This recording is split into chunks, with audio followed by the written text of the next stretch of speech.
ఎప్పుడు కూడా గత ప్రభుత్వంలో నా పార్టీ వాడికే నాకు సాయం చేయని చెప్పి ఎప్పుడు మా ముఖ్యమంత్రి కానీ మా ప్రభుత్వం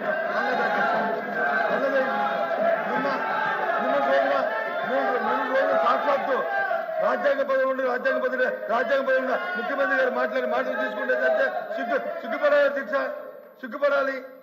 ఈ వ్యవస్థ సిగ్గుపడాలి అధ్యక్ష.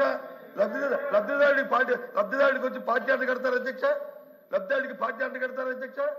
ఎవరైతే అర్హుతున్నారో అర్హులైన వాడికి వచ్చి ప్రతి కార్యక్రమం అందించి ఏర్పాటుని చూడవలసిన బాధ్యత రాజ్యాంగబద్ధంగా ప్రమాణ స్వీకారం చేయవచ్చాం. రాగద్వేషాలకు అతీతంగా, పార్టీలకు అతీతంగా మేము వచ్చి కార్యక్రమం చేస్తాం. వచ్చిన వ్యక్తులు ఇవాళ వచ్చి సభలో వచ్చి మన ప్రైవేట్ తాలూకా పార్టీ మీటింగ్ లో వచ్చి ఎవరికైనా చేతులను వైరల్ అవుతుంటే దాని మీద వివరణ ఇవ్వాల్సిన ముఖ్యమంత్రి కార్యాలయం వివరణ ఇవ్వాల్సిన అవసరం లేదా అధ్యక్ష? ఆ మంత్రి గారిని రిక్వెస్ట్ చేస్తాను, ఇప్పుడైనా సరే చెప్పండి. ఈ లబ్ధిదారు దగ్గర రాజకీయాలు ఉండకూడదని చెప్పండి. ఎప్పుడో కార్యక్రమం చేయలేదు అధ్యక్ష. ఇదేమైనా సొంత ఆస్తి అధ్యక్ష? ఇదేమైనా మన సొంత ఆస్త? ప్రజల పునరుద్ధరణ మనం ప్రభుత్వం నడుపుతున్నాం, ప్రభుత్వాలుగా సంపత్తులు ప్రభుత్వం నడుపుతున్నాం. ఈ కార్యక్రమం ఏ రకంగా మారుతారు అధ్యక్ష? ముఖ్యమంత్రి గారు ఏ రకంగా మీరు చెప్తారు అధ్యక్ష? మళ్ళీ దానికి వచ్చి ఒత్తాసు పలుకుతూ నేను చెప్తున్నాను అధ్యక్ష. మా ప్రభుత్వంలో గత 5 సంవత్సరాల్లో రాగద్వేషాలకు అతీతంగా, పార్టీలకు అతీతంగా ఎవరైతే అర్హులున్నారో లబ్ధాడు అర్హులైన ప్రతి వారికి సాయం చేశాం అధ్యక్ష. అంతే తప్ప ఆలోచించుకొని ఈ ముఖ్యమంత్రి చెప్పండి, ఆ విషయాలు మాట్లాడద్దు, అది ప్రజలు వచ్చి ఏమనుకుంటారు అని చెప్పండి. అది చాలా తప్పు అధ్యక్ష. అచ్చెన్నాయుడు గారు నిన్న అధ్యక్ష 1 మినిట్ అధ్యక్ష 1 మినిట్. అచ్చెన్నాయుడు గారు ఇప్పుడు ఏదో నిన్న ముఖ్యమంత్రి గారు పార్టీ వాళ్ళకి చెయ్యొద్దు అన్నారని చెప్పి ఏదో రాంగ్ ఇంప్రెషన్ పెట్టారు అధ్యక్ష. అధ్యక్ష అధ్యక్ష మళ్ళీ మళ్ళీ మళ్ళీ అధ్యక్ష అధ్యక్ష మాట్లాడారు కదా, వినాలి కదా అధ్యక్ష.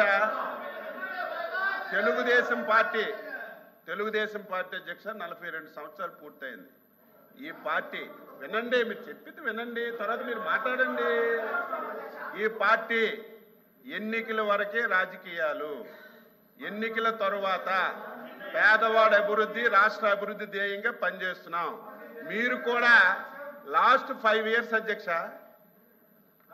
ఏం చేశారు ఒకసారి సీనియర్ మంత్రిగా బొత్స సత్యబాబు గారు ఒకసారి తెలుసుకోవాలి.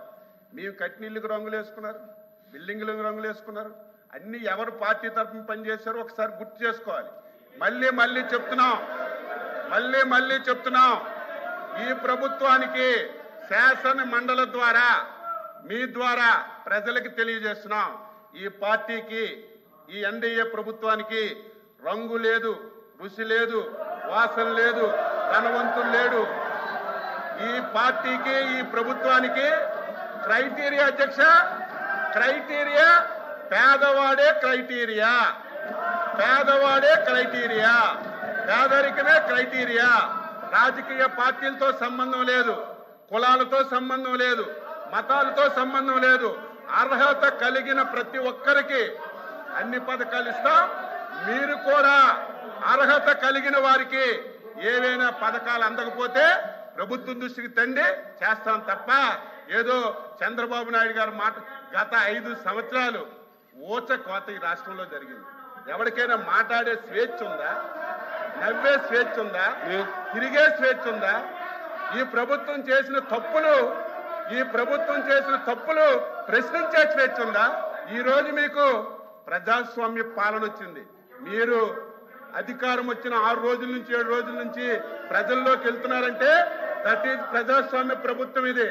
మీరు 5 సంవత్సరాలు మేము ఏదైనా కార్యక్రమంకి వెళ్తామంటే 5వ గంటకే, ఏకోజామున 5వ గంటకే పోలీసులు వచ్చి గేట్లకు తాళాలి. కారెక్కితే అరెస్టులు, ఎవరైనా మాట్లాడితే కేసులు, ప్రభుత్వాన్ని విమర్శిస్తే తప్పుడు కేసులు ఇటు జైల్లో పెట్టడం, ఇంకా మాట్లాడితే ఆస్తులు ధ్వంసం చేయడం. ఇవన్నీ 5 సంవత్సరాలు కళ్ళతో మేము అందరం ఈ రాష్ట్రంలో చూశాం.